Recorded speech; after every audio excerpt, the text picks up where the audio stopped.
The aroma hit them first. Rich, bitter, unmistakable. Real coffee. For German prisoners who had survived on acorn substitutes for years, that smell was impossible to believe. They stood in mess hall lines at camps across Texas, Oklahoma, and Nebraska. Their metal cups trembled in their hands. This was not the revenge they had feared.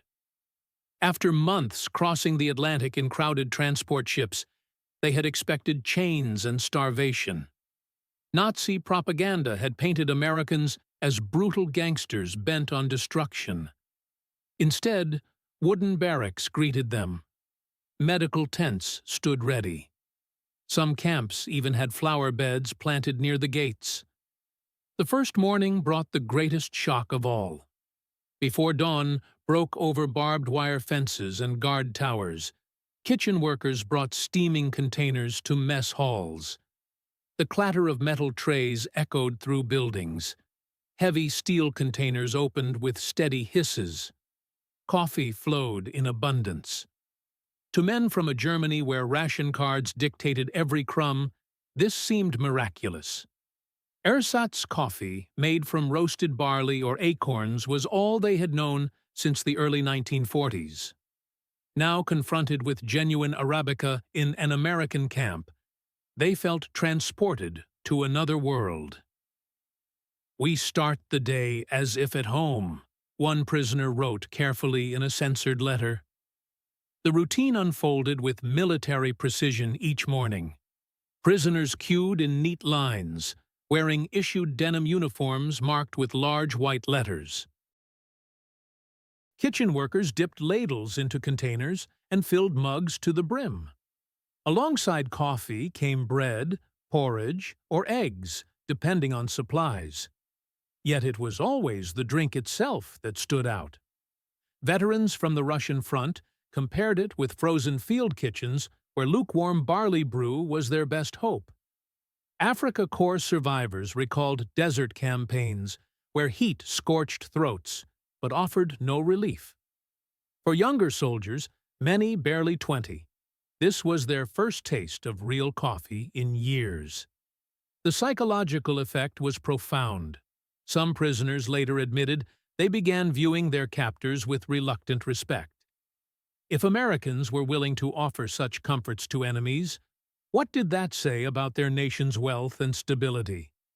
Conversations swirled in barracks as men speculated about American farms, factories, and shipping lanes. A few wondered aloud if this abundance proved their homeland's propaganda was built on lies. Behind the seemingly effortless supply lay one of the war's most formidable logistical systems. For the United States, coffee was not indulgence, but necessity.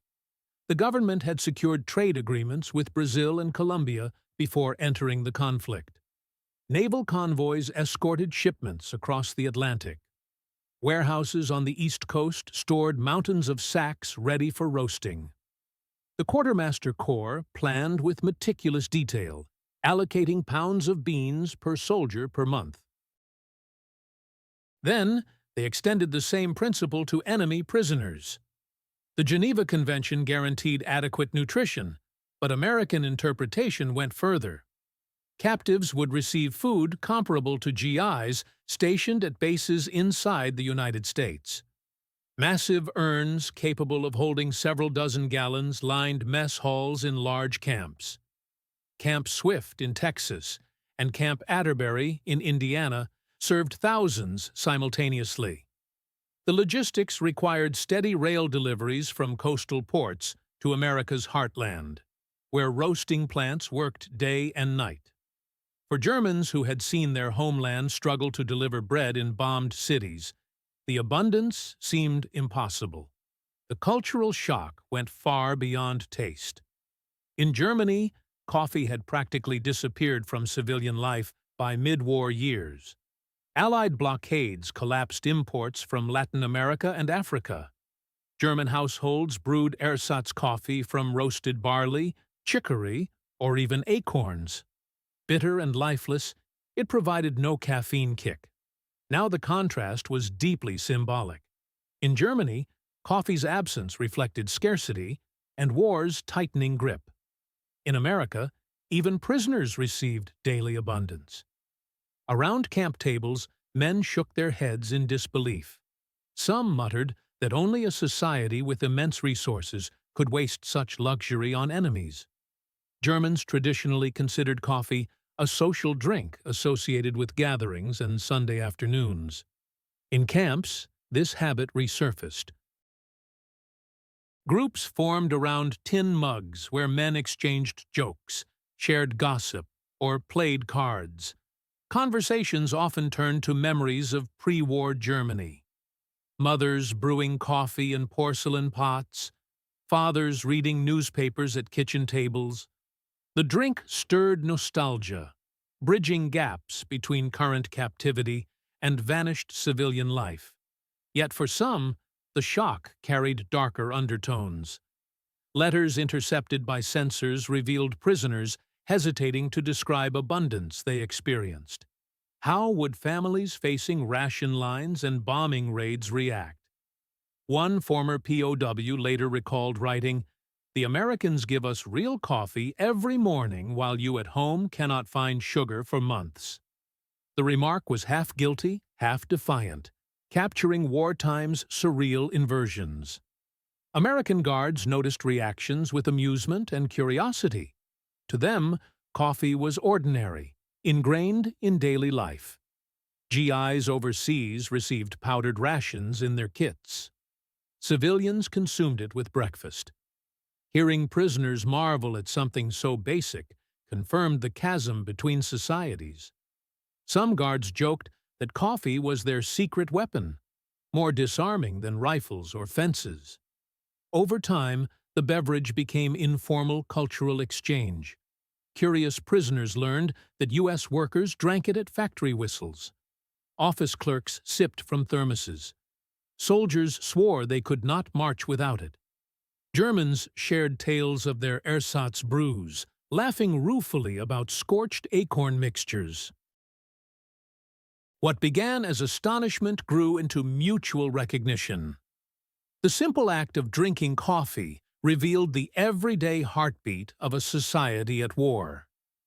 Each mug proved that life in America followed rhythms untouched by shortages and siege, a startling contrast to deprivation defining their homeland. As weeks turned into months, coffee's presence wove itself into daily life's very rhythm. The morning meal no longer astonished prisoners. It anchored them. Roll calls, work assignments, and inspections all pivoted around that first steaming cup. Guards would wake barracks at dawn. Within minutes, tin mugs clinked across mess halls. When work detachments marched to local farms, sawmills, or road crews, their rations included thermoses filled with hot coffee prepared that morning.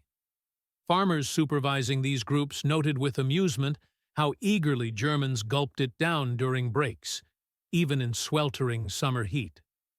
The beverage also tied into camp leisure. Many camps established libraries, theaters, and internal newspapers created by prisoners themselves. Editorials in these mimeographed sheets frequently mentioned coffee in passing.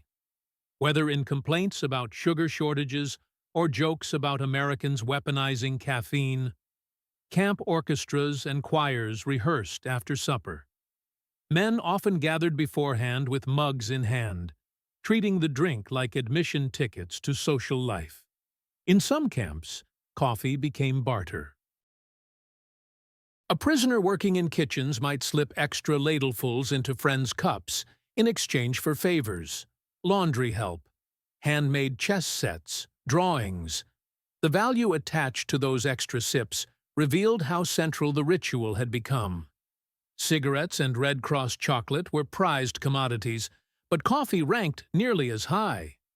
Not because it was scarce, but because it carried comfort's certainty.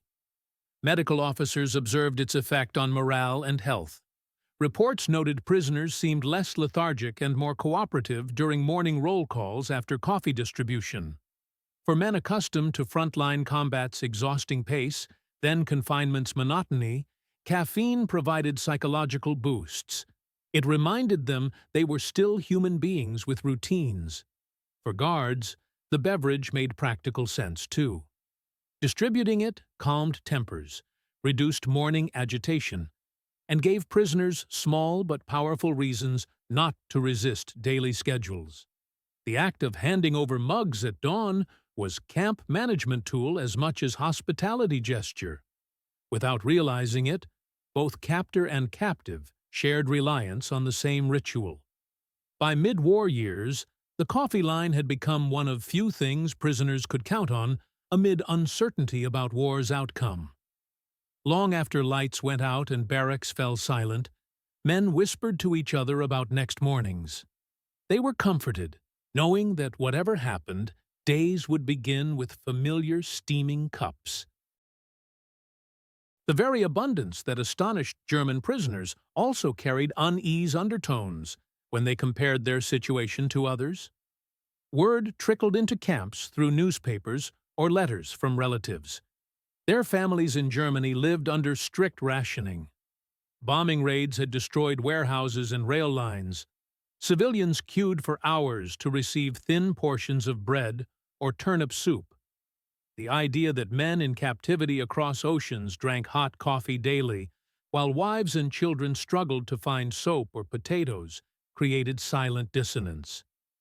Some prisoners wrestled with guilt. In heavily coded letters to evade censors, a few hinted at unease. "We are not forgotten here.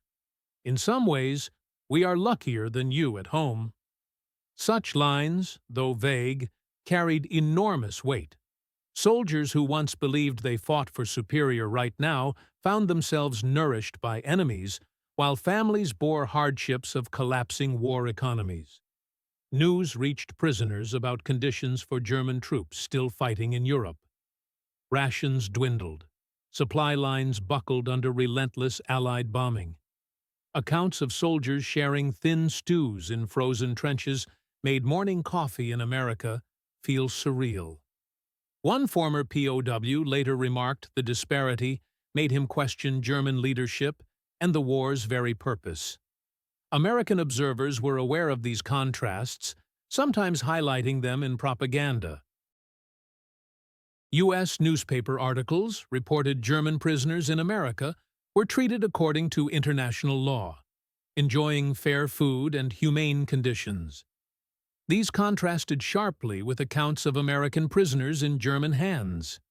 Many survived on watery soup or bread made with sawdust fillers. Among prisoners themselves, this paradox sparked endless debates. Some argued America's generosity was calculated political gesture. Others believed it revealed genuine strength and ability to remain humane even in total war.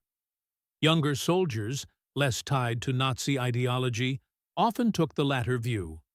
For them, coffee was evidence America's society operated on principles very different from the Reich's authoritarian rigidity.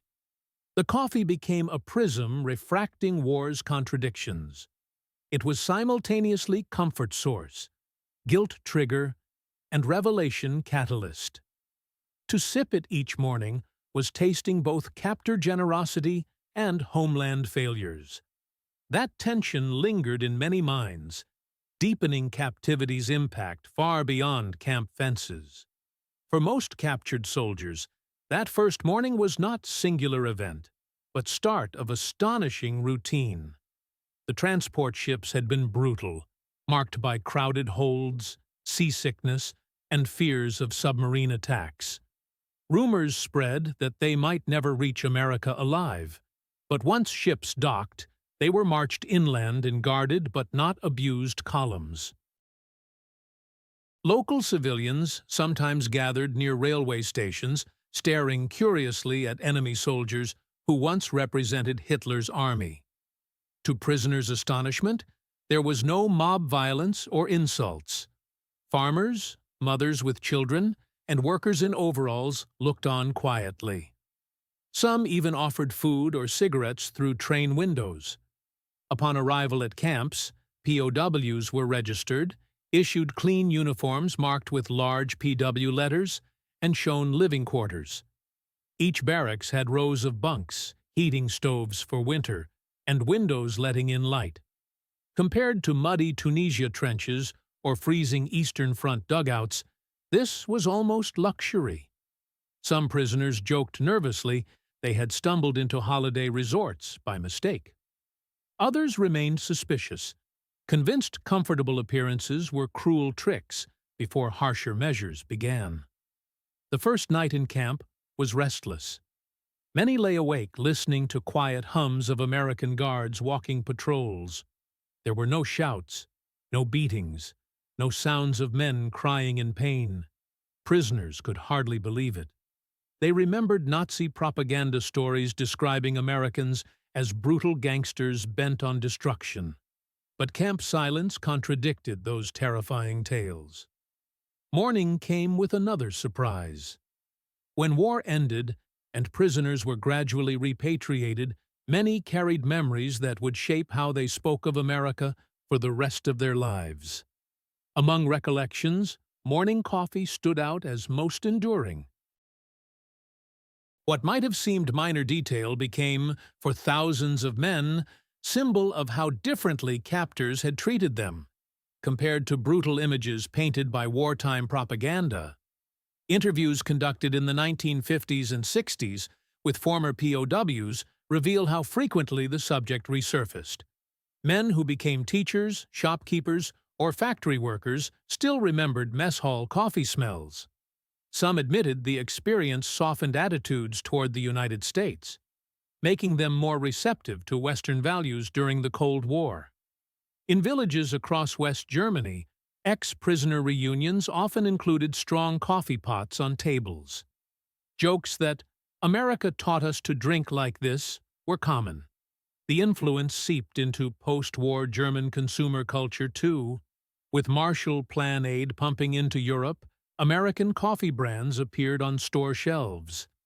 Maxwell House and Chase and Sanborn advertised with slogans about freedom and prosperity.